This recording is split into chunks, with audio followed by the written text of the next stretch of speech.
Hello and welcome to Navigating to Success. I'm your host, Jeff Carlton, and I have with me the CEO and co-founder of GL Solutions, Mr. Bill Mosley. Uh, he's got a great story. We're going to share some of the high points with you briefly and maybe a couple of the low points and how we filled in those spots. So I won't do it justice. I'm going to kick it over to Bill and let him tell you about his journey.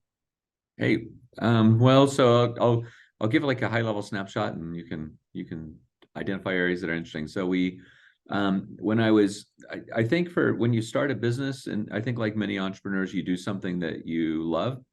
If you're a metal worker, then you start a metalworking business, and if you make cabinets, you do that kind of thing. And in my case, I had an odd passion for I wanted government to work better than it does. The people are really skeptical about how effective government is, and they have every right to be. In my experience, they're probably not skeptical enough, frankly. But there's some things that government agencies do that we all want them to do. We don't want orphans sleeping in the street. We want police protection. We want our roads paved. We need a military. There's a whole bunch, probably 90% of everything the government does. People just, they're basic services that we all want to occur. And when I was a kid, Ronald Reagan said government wasn't the solution to our problems, it was actually the problem. And I said, well, we can be cynical about it, but if we don't try to do something about it, people kind of lose faith in democracy altogether. They'll think that their government just can't serve them. And so I pursued a career basically making it better. Went to law. I worked for a U.S. senator for a bit, went to law school, became an attorney, then took a job at the Oregon Department of Justice, managing unit that regulated charities, and then started figuring that out and realizing that there was a whole field that, in regulatory affairs that I could help. And if you work for government, it takes a really, really long time to do anything. It's very frustrating. And so I said, well, I think I could help more agencies if I do it from the outside. And I've got all kinds of funny stories from the government experience, but that's how we got started. And then from there, we just we grew in fits and starts through the years. And started out in my apartment in Lake Oswego, Oregon, and then ultimately we moved to Bend. We were there for about 20 years, and the business climate kind of grew to be, was not favorable to businesses in generally.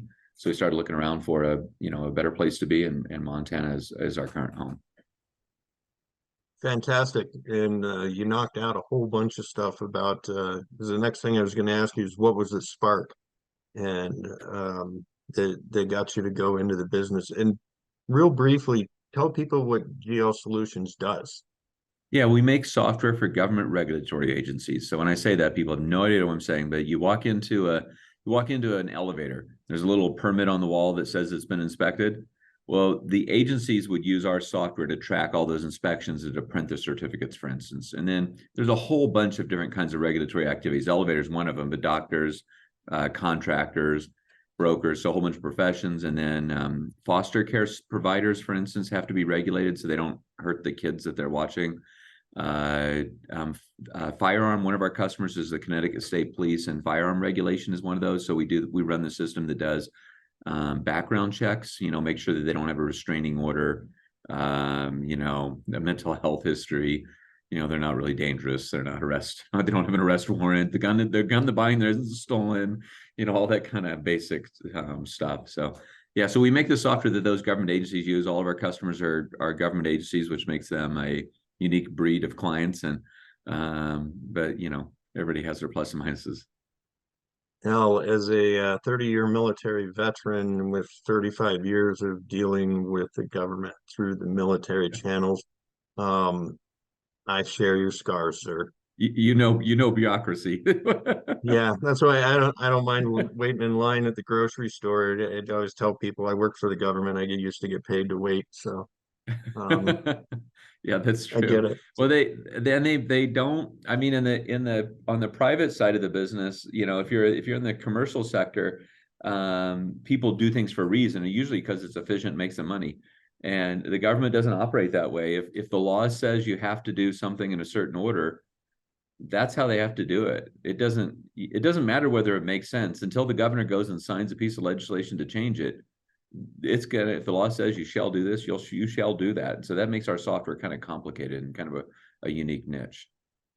Well, and so this was one thing that I was thinking about just a few minutes before we got going was you really found a blue ocean. Nobody else Mhm. was doing this. And you started the company back in the 90s, Yeah. correct? Yeah, I was And working for the Department of Justice, and they had terrible IT problems. And one of the things that and this is common in a lot of fields, not just government, but the IT folks don't know what the users need to do, and the users don't know what IT can do for them. And so I kind of had a unique understanding of both. I knew the regulatory part. I was the manager of the business, and I also knew a lot about IT.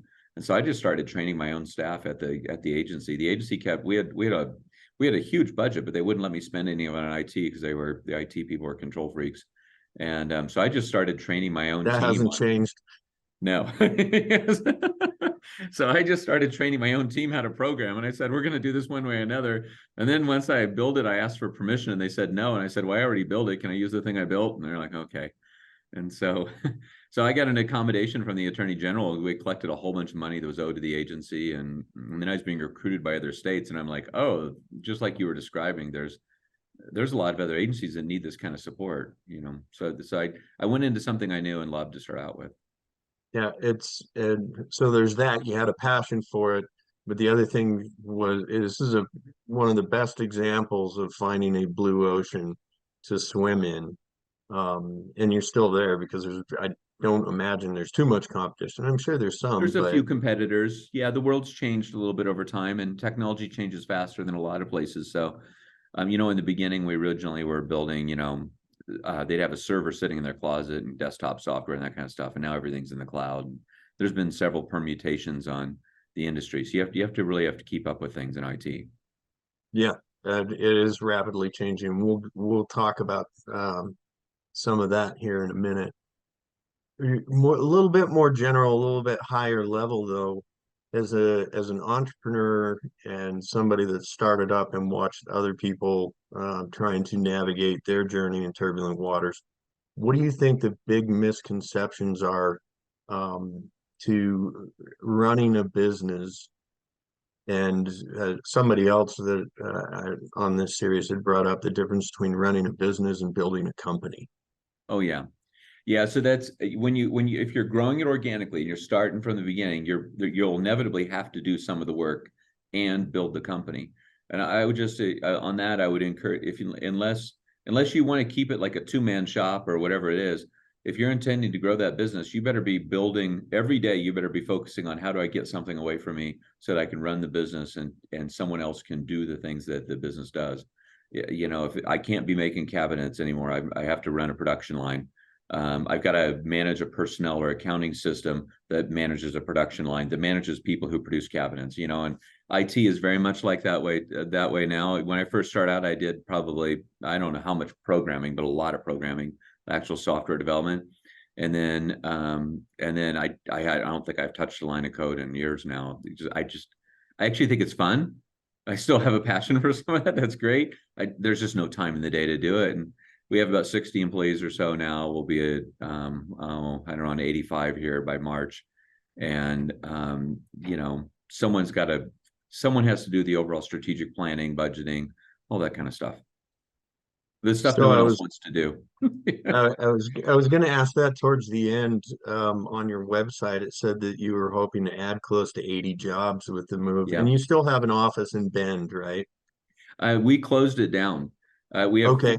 yeah, we have 4 remote employees, and so I was in Bend for a long time. It's a beautiful town. If maybe I don't know if you've been there or not, but it's a wonderful mountain town.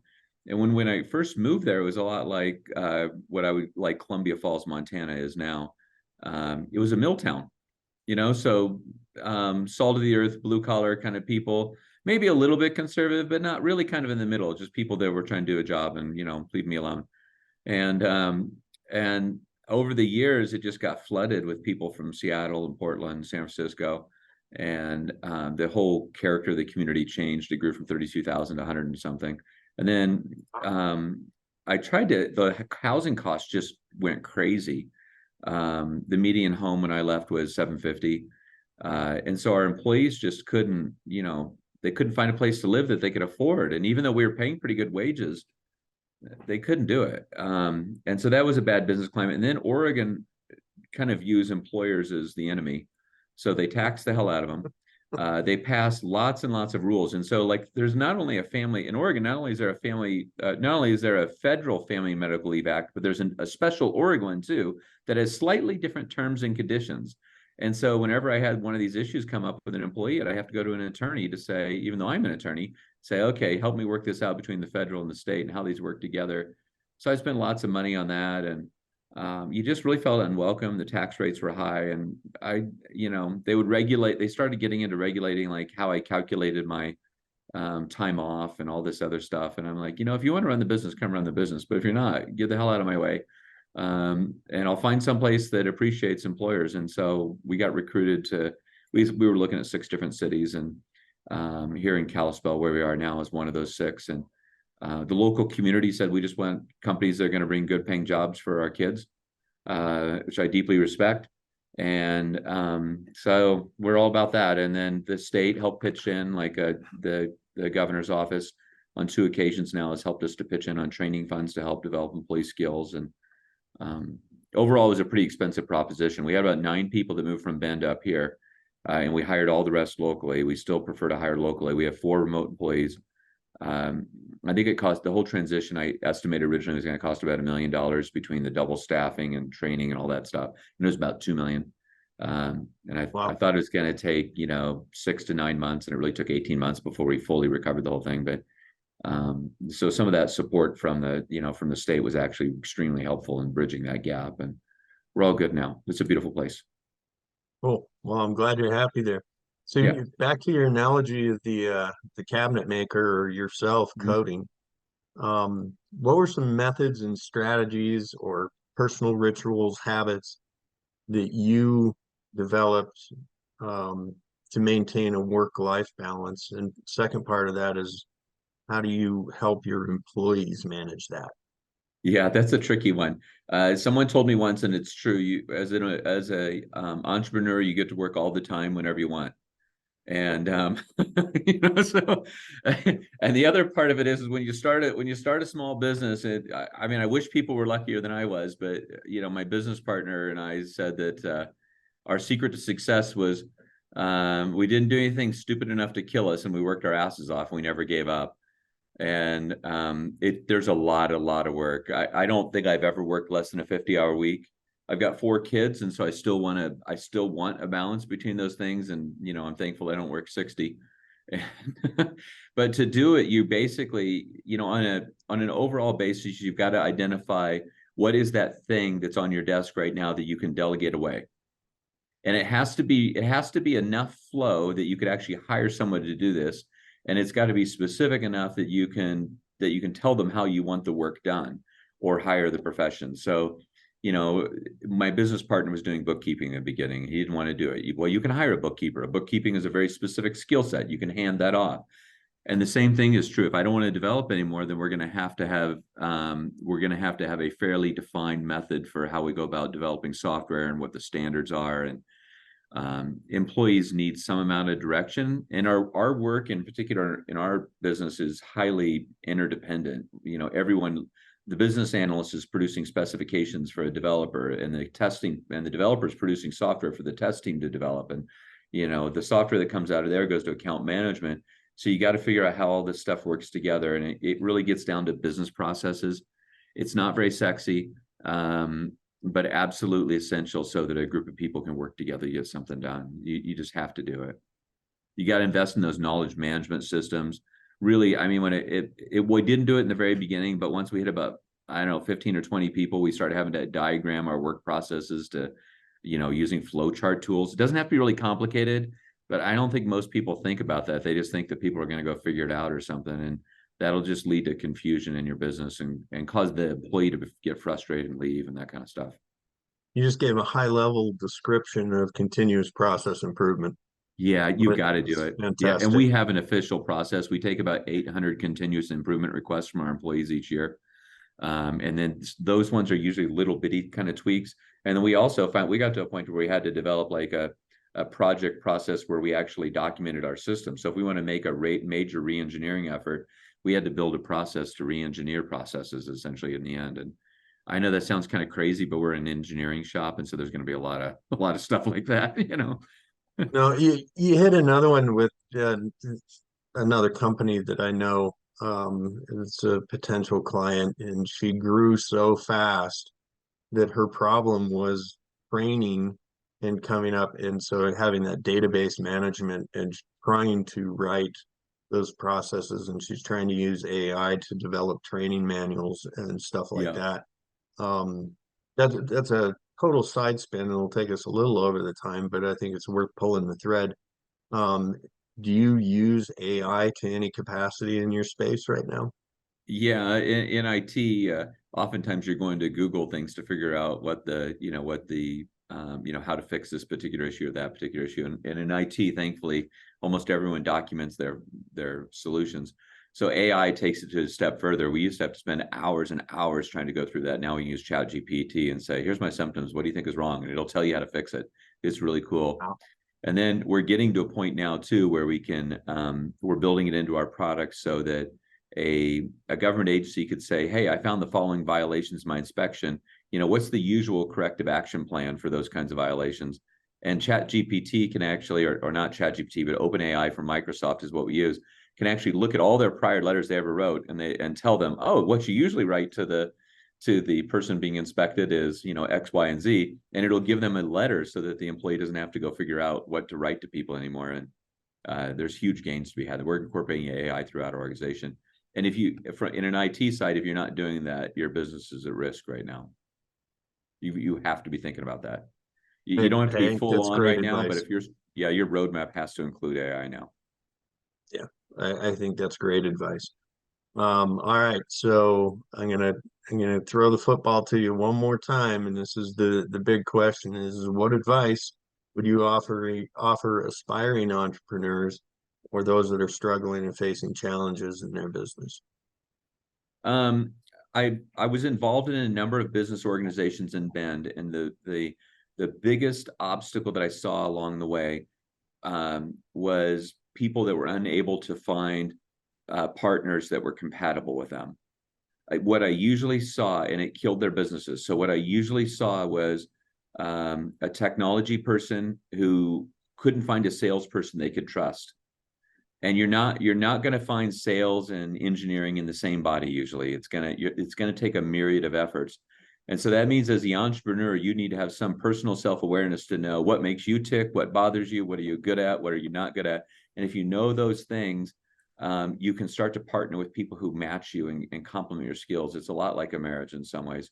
And that was the number one factor that I saw cause small businesses to fail. And it is hard. And a lot of them where they were in a partnership, the one person would work hard and another person wouldn't work hard. And you have all these kinds of conflicts that are really common. And I don't know any other way to do it unless you want a one-man shop. And it starts with personal awareness on your side and then trusting other people to work with you. Uh, That's it. If someone was starting out in a one-man shop, that's the advice I'd give them would be to, find people that can complement your skill set and, round out the picture a little bit. that's great advice, and I appreciate it.